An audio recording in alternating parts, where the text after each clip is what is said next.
नमस्कार मित्रों, आप सभी का हमारे चैनल कृष्ण वाणी में स्वागत है। आज हम श्रीमद् भगवद गीता अध्याय 7वां श्लोक 20 से लेकर 25 श्लोक तक भगवद ज्ञान का अर्थ, अनुवाद और व्याख्या विस्तार से जानेंगे। उससे पहले अगर आपने हमारे चैनल को सब्सक्राइब नहीं किया है तो तुरंत सब्सक्राइब कर लीजिए ताकि आपको ऐसी ही नई ज्ञानवर्धक और प्रेरणादायक वीडियो सबसे पहले मिलती रहे। और वीडियो को लाइक कीजिए और कमेंट में जय श्री राधे कृष्ण अवश्य लिखें ताकि श्री कृष्ण की कृपा आप सभी पर हमेशा बनी रहे। तो चलिए इस महत्वपूर्ण ज्ञानमय यात्रा की ओर आगे बढ़ते हैं। श्लोक 20। कामैस्तैर्हरतज्ञानाः प्रपद्यन्तेन्य देवताः तन नियमास्थाय प्रकृत्या नियताः स्वया।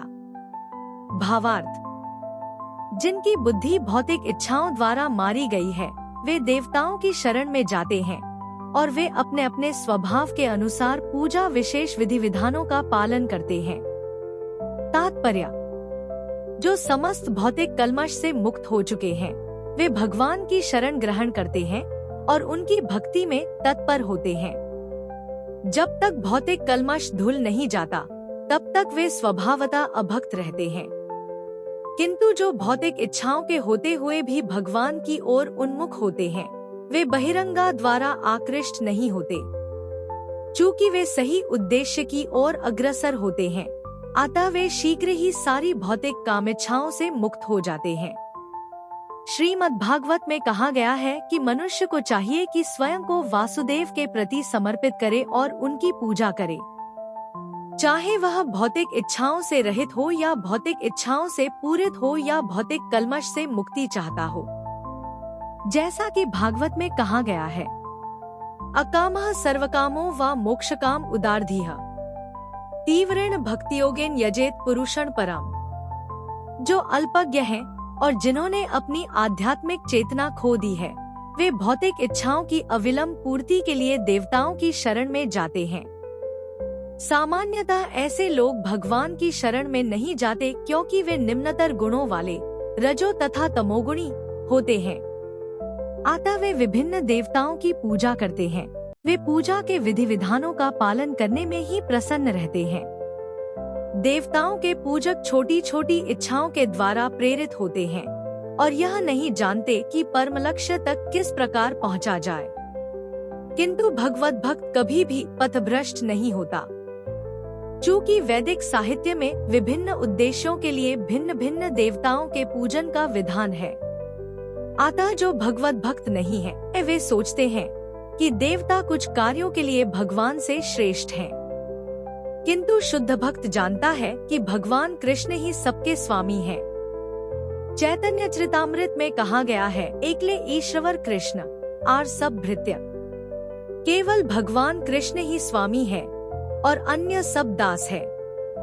फलतः शुद्ध भक्त कभी भी अपनी आवश्यकताओं की पूर्ति के लिए देवताओं के निकट नहीं जाता। वह तो परमेश्वर पर निर्भर रहता है और वे जो कुछ देते हैं उसी में संतुष्ट रहता है। श्लोक 21। यो यो या तनु भक्तः श्रद्धयार्चितुमिच्छति तस्य तस्याचला श्रद्धा तामेव विद्धाम्यहम्। भावार्थ, मैं प्रत्येक जीव के हृदय में परमात्मा स्वरूप स्थित हूँ। जैसे ही कोई किसी देवता की पूजा करने की इच्छा करता है मैं उसकी श्रद्धा को स्थिर करता हूँ जिससे वह उसी विशेष देवता की भक्ति कर सके। तात्पर्य, ईश्वर ने हर एक को स्वतंत्रता प्रदान की है, अतः यदि कोई पुरुष भौतिक भोग करने का इच्छुक है और इसके लिए देवताओं से सुविधाएं चाहता है तो प्रत्येक हृदय में परमात्मा स्वरूप स्थित भगवान उसके मनोभावों को जानकर ऐसी सुविधाएं प्रदान करते हैं। समस्त जीवों के परम पिता के रूप में वे उनकी स्वतंत्रता में हस्तक्षेप नहीं करते अपितु उन्हें सुविधाएं प्रदान करते हैं जिससे वे अपनी भौतिक इच्छाएं पूरी कर सकें। कुछ लोग यह प्रश्न कर सकते हैं कि सर्वशक्तिमान ईश्वर जीवों को ऐसी सुविधाएं प्रदान करके उन्हें माया के पाश में गिरने ही क्यों देते हैं। इसका उत्तर यह है कि यदि परमेश्वर उन्हें ऐसी सुविधाएं प्रदान न करे तो फिर स्वतंत्रता का कोई अर्थ नहीं रह जाता। अतः वे सबों को पूर्ण स्वतंत्रता प्रदान करते हैं, चाहे कोई कुछ करे। किंतु उनका अंतिम उपदेश हमें भगवद गीता में प्राप्त होता है। मनुष्य को चाहिए कि अन्य सारे कार्यों को त्याग कर उनकी शरण में आए। इससे मनुष्य सुखी रहेगा। जीवात्मा तथा देवता दोनों ही परमेश्वर की इच्छा के अधीन हैं। अतः जीवात्मा न तो स्वेच्छा से किसी देवता की पूजा कर सकता है, न ही देवता परमेश्वर की इच्छा के विरुद्ध कोई वर दे सकते हैं। जैसी कि कहावत है, ईश्वर की इच्छा के बिना एक पत्ती भी नहीं हिलती। सामान्यतः जो लोग इस संसार में पीड़ित हैं, वे देवताओं के पास जाते हैं, क्योंकि वेदों में ऐसा करने का उपदेश है कि अमुक अमुक इच्छाओं वाले को अमुक अमुक देवताओं की शरण में जाना चाहिए। उदाहरणार्थ, एक रोगी को सूर्यदेव की पूजा करने का आदेश है। इसी प्रकार विद्या का इच्छुक सरस्वती की पूजा कर सकता है और सुंदर पत्नी चाहने वाला व्यक्ति शिवजी की पत्नी देवी उमा की पूजा कर सकता है। इस प्रकार शास्त्रों में विभिन्न देवताओं के पूजन की विधियां बताई गई हैं। चूँकि प्रत्येक जीव विशेष सुविधा चाहता है, अतः भगवान उसे विशेष देवता से उस वर को प्राप्त करने की प्रबल इच्छा की प्रेरणा देते हैं और उसे वर प्राप्त हो जाता है। किसी विशेष देवता के पूजन की विधि भी भगवान द्वारा ही नियोजित की जाती है। जीवों में वह प्रेरणा देवता नहीं दे सकते, किंतु भगवान परमात्मा है जो समस्त जीवों के हृदयों में उपस्थित रहते हैं। अतः कृष्ण मनुष्य को किसी देवता के पूजन की प्रेरणा प्रदान करते हैं। सारे देवता परमेश्वर के विराट शरीर के अभिन्न अंग स्वरूप हैं, अतः वे स्वतंत्र नहीं होता। वैदिक साहित्य में कथन है, परमात्मा रूप में भगवान देवता के हृदय में भी स्थित रहते हैं, अतः वे देवता के माध्यम से जीव की इच्छा को पूरा करने की व्यवस्था करते हैं। किंतु जीव तथा देवता दोनों ही परमात्मा की इच्छा पर आश्रित हैं, वे स्वतंत्र नहीं हैं। श्लोक 22। सतया श्रद्धया युक्त तस्याराधन्निहते लप्ते च तथा कामान्मयैव विहितान् हितान्। भावार्थ, ऐसी श्रद्धा से समन्वित वह देवता विशेष की पूजा करने का यत्न करता है और अपनी इच्छा की पूर्ति करता है। किंतु वास्तविकता तो यह है कि ये सारे लाभ केवल मेरे द्वारा प्रदत्त हैं। तात्पर्य, देवतागण परमेश्वर की अनुमति के बिना अपने भक्तों को वर नहीं दे सकते। जीव भले ही यह भूल जाए कि प्रत्येक वस्तु परमेश्वर की संपत्ति है, किंतु देवता इसे नहीं भूलते। अतः देवताओं की पूजा तथा वांछित फल की प्राप्ति देवताओं के कारण नहीं, अपितु उनके माध्यम से भगवान के कारण होती है। अल्पज्ञानी जीव इसे नहीं जानते, अतः वे मूर्खतावश देवताओं के पास जाते हैं। किंतु शुद्ध भक्त आवश्यकता पड़ने पर परमेश्वर से ही याचना करता है, परंतु वर मांगना शुद्ध भक्त का लक्षण नहीं है। जीव सामान्यतः देवताओं के पास इसीलिए जाता है क्योंकि वह अपनी इच्छाओं की पूर्ति के लिए पगलाया रहता है। ऐसा तब होता है जब जीव अनुचित कामना करता है जिसे स्वयं भगवान पूरा नहीं करते। चैतन्य चरितामृत में कहा गया है कि जो व्यक्ति परमेश्वर की पूजा के साथ साथ भौतिक भोग की कामना करता है, वह परस्पर विरोधी इच्छाओं वाला होता है। परमेश्वर की भक्ति तथा देवताओं की पूजा समान स्तर पर नहीं हो सकती, क्योंकि देवताओं की पूजा भौतिक है और परमेश्वर की भक्ति नितांत आध्यात्मिक है। जो जीव भगवत धाम जाने का इच्छुक है, उसके मार्ग में भौतिक इच्छाएं बाधक है। अतः भगवान के शुद्ध भक्त को वे भौतिक लाभ नहीं प्रदान किए जाते जिनकी कामना अल्पज्ञ जीव करते रहते हैं, जिसके कारण वे परमेश्वर की भक्ति न करके देवताओं की पूजा में लगे रहते हैं। श्लोक 23। अंतवत्तु फ्लन्ते शान्तद् भवत्यल्पमेधसाम् देवान् देव्यजो मद्भक्तायान्ति माम्पि। भावार्थ, अल्पबुद्धि वाले व्यक्ति देवताओं की पूजा करते हैं और उन्हें प्राप्त होने वाले फल सीमित तथा क्षणिक होते हैं।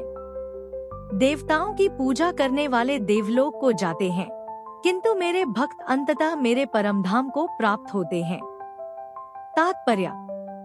भगवद गीता के कुछ भाष्यकार कहते हैं कि देवता की पूजा करने वाला व्यक्ति परमेश्वर के पास पहुंच सकता है, किंतु यहाँ यह स्पष्ट कहा गया है कि देवताओं के उपासक भिन्न लोक को जाते हैं जहाँ विभिन्न देवता स्थित हैं। ठीक उसी प्रकार जिस तरह सूर्य की उपासना करने वाला सूर्य को या चंद्रमा का उपासक चंद्रमा को प्राप्त होता है, इसी प्रकार यदि कोई इंद्र जैसे देवता की पूजा करना चाहता है तो उसे पूजे जाने वाले उसी देवता का लोक प्राप्त होगा। ऐसा नहीं है कि किसी भी देवता की पूजा करने से भगवान को प्राप्त किया जा सकता है। यहाँ पर इसका निषेध किया गया है, क्योंकि यह स्पष्ट कहा गया है कि देवताओं के उपासक भौतिक जगत के अन्य लोकों को जाते हैं, किंतु भगवान का भक्त भगवान के परमधाम को जाता है। यहाँ पर यह प्रश्न उठाया जा सकता है कि यदि विभिन्न देवता परमेश्वर के शरीर के विभिन्न अंग हैं, तो उन सब की पूजा करने से एक ही जैसा फल मिलना चाहिए। किंतु देवताओं के उपासक अल्पज्ञ होते हैं, क्योंकि वे यह नहीं जानते कि शरीर के किस अंग को भोजन दिया जाए। उनमें से कुछ इतने मूर्ख होते हैं कि वह यह दावा करते हैं कि अंग अनेक हैं, अतः भोजन देने के ढंग अनेक हैं, किंतु यह बहुत उचित नहीं है। क्या कोई कानों या आँखों से शरीर को भोजन पहुंचा सकता है? वे यह नहीं जानते कि ये देवता भगवान के विराट शरीर के विभिन्न अंग हैं, और वे अपने अज्ञानवश यह विश्वास कर बैठते हैं कि प्रत्येक देवता पृथक ईश्वर है और परमेश्वर का प्रतियोगी है। न केवल देवता अपितु सामान्य जीव भी परमेश्वर के अंश है। श्रीमद् भागवत में कहा गया है कि ब्राह्मण परमेश्वर के सर हैं, क्षत्रिय उनकी बाहें हैं, वैश्य उनकी कटी तथा शूद्र उनके पाँव हैं, और इन सब के अलग अलग कार्य हैं। यदि कोई देवताओं को तथा अपने आप को परमेश्वर का अंश मानता है तो उसका ज्ञान पूर्ण है, किंतु यदि वह इसे नहीं समझता तो उसे भिन्न लोकों की प्राप्ति होती यही जहाँ देवतागण निवास करते हैं। यह वह गंतव्य नहीं है जहाँ भक्तगण जाते हैं।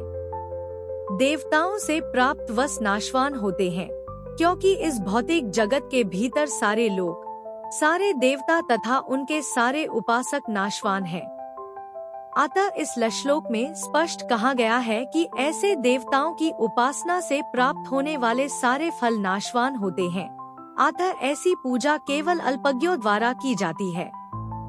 चूँकि परमेश्वर की भक्ति में, कृष्ण भावनामृत में संलग्न व्यक्ति ज्ञान से पूर्ण दिव्य आनंदमय लोक की प्राप्ति करता है, अतः उसकी तथा देवताओं के सामान्य उपासक की उपलब्धियां पृथक पृथक होती हैं। परमेश्वर असीम है, उनका अनुग्रह अनंत है, उनकी दया भी अनंत है। अतः परमेश्वर की अपने शुद्ध भक्तों पर कृपा भी असीम होती है। श्लोक 24। अव्यक्तम व्यक्तिमापन्नन मन्यन्ते माम बुद्धया परम भावमजानन्तो ममाव्ययमनुत्तमम्। भावार्थ। बुद्धिहीन मनुष्य मुझको ठीक से न जानने के कारण सोचते हैं कि मैं, भगवान कृष्ण, पहले निराकार था और अब मैंने इस स्वरूप को धारण किया है। वे अपने अल्पज्ञान के कारण मेरी अविनाशी तथा सर्वोच्च प्रकृति को नहीं जान पाते। तात्पर्य। देवताओं के उपासकों को अल्पज्ञ कहा गया है। भगवान कृष्ण अपने साकार रूप में यहाँ पर अर्जुन से बातें कर रहे हैं, किंतु जब भी निर्विशेषवादी अपने अज्ञान के कारण तर्क करते रहते हैं कि परमेश्वर का अंततः स्वरूप नहीं होता। श्री रामानुजाचार्य की परंपरा के महान भगवत भक्त यामुनाचार्य ने इस संबंध में 2 अत्यंत उपयुक्त श्लोक कहे हैं। त्वांशील रूप चरितयः परम प्रकृष्टया सत्वेन सात्विकतया प्रबलैश्च शास्त्रयः प्रख्यात देव परमार्थ विदा मतैश्च नैवासुर प्रकृत्यः प्रभवन्ति बोद्धुम। हे प्रभु, व्यासदेव तथा नारद जैसे भक्त आपको भगवान रूप में जानते हैं। मनुष्य विभिन्न वैदिक ग्रंथों को पढ़कर आपके गुण, रूप तथा कार्यों को जान सकता है और इस तरह आपको भगवान के रूप में समझ सकता है। किंतु जो लोग रजो तथा तमोगुण के वश में हैं, ऐसे असुर तथा अभक्तगण आपको नहीं समझ पाते। ऐसे अभक्त वेदांत, उपनिषद तथा वैदिक ग्रंथों की व्याख्या करने में कितने ही निपुण क्यों न हो, वे भगवान को समझ नहीं पाते। ब्रह्म संहिता में यह बताया गया है कि केवल वेदांत साहित्य के अध्ययन से भगवान को नहीं समझा जा सकता। परम पुरुष को केवल भगवत कृपा से जाना जा सकता है। अतः इस श्लोक में स्पष्ट रूप से कहा गया है कि न केवल देवताओं के उपासक अल्पज्ञ होते हैं, अपितु वे अभक्त भी जो कृष्ण भावनामृत से रहित हैं, जो वेदांत तथा वैदिक साहित्य के अध्ययन में लगे रहते हैं, अल्पज्ञ हैं और उनके लिए ईश्वर के साकार रूप को समझ पाना संभव नहीं है। जो लोग परम सत्य को निर्विशेष करके मानते हैं, वे अबुद्धयः बताए गए हैं, जिसका अर्थ है वे लोग जो परम सत्य के परम स्वरूप को नहीं समझते। श्रीमद् भागवत में बताया गया है कि निर्विशेष ब्रह्मा से ही परम अनुभूति प्रारंभ होती है, जो ऊपर उठती हुई अंतर्यामी परमात्मा तक जाती है, किंतु परम सत्य की अंतिम अवस्था भगवान है। आधुनिक निर्विशेषवादी तो और भी अधिक अल्पज्ञ हैं, क्योंकि वे पूर्वगामी शंकराचार्य का भी अनुसरण नहीं करते, जिन्होंने स्पष्ट बताया है कि कृष्ण परमेश्वर हैं। अतः निर्विशेषवादी परम सत्य को न जानने के कारण सोचते हैं कि कृष्ण देव की तथा वासुदेव के पुत्र हैं, या कि राजकुमार हैं, या कि शक्तिमान जीवात्मा हैं। भगवद गीता में भी इसकी भर्त्सना की गई है। अवजानन्ति मां मूढ़ा मानुमानुषी तनुमाश्रितम। केवल मूर्ख ही मुझे सामान्य पुरुष मानते हैं। तथ्य तो यह है कि कोई बिना भक्ति के तथा कृष्ण भावनामृत विकसित किए बिना कृष्ण को नहीं समझ सकता। इसकी पुष्टि भागवत में हुई है। अथापि ते देव पदाम्बुजद्वय प्रसाद लेशानुगृहीत एव ही जानाति तत्वम भगवन महिन्मो न चान्य एकोपे चिरन विचिन्वन। हे प्रभु, यदि कोई आपके चरण कमलों की रंच मात्र भी कृपा प्राप्त कर लेता है तो वह आपकी महानता को समझ सकता है, किंतु जो लोग भगवान को समझने के लिए मानसिक कल्पना करते हैं, वे वेदों का वर्षों तक अध्ययन करके भी नहीं समझ पाते। कोई न तो मनोधर्म द्वारा, न ही वैदिक साहित्य की व्याख्या द्वारा भगवान कृष्ण या उनके रूप को समझ सकता है। भक्ति के द्वारा की उन्हें समझा जा सकता है।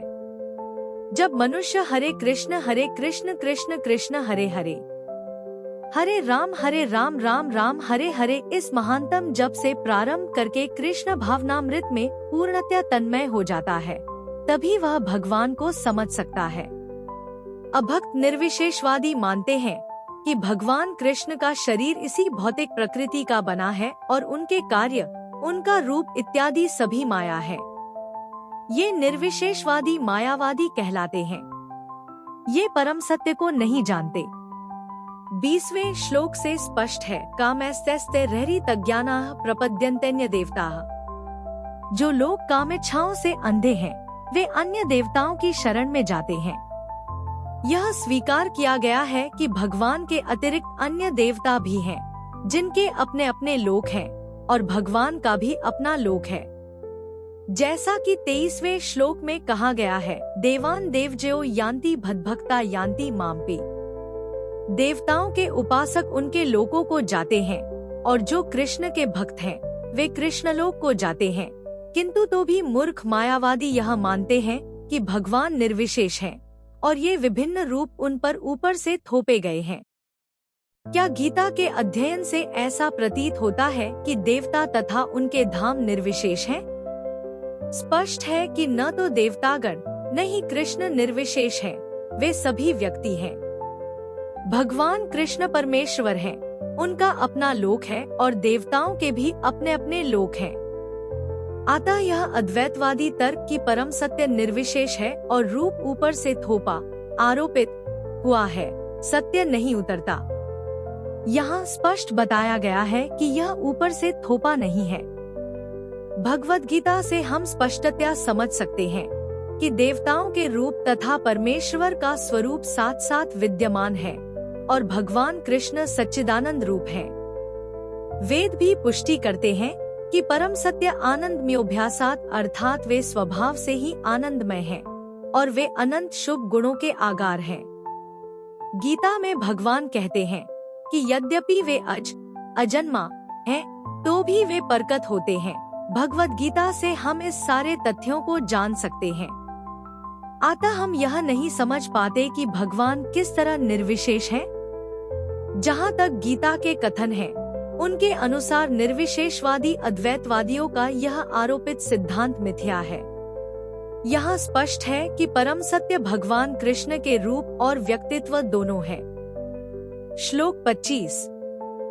नाह प्रकाशः सर्वस्य योगमाया स्मावृता मूढ़ो नाभिजानाति लोको माम जमव्ययम्।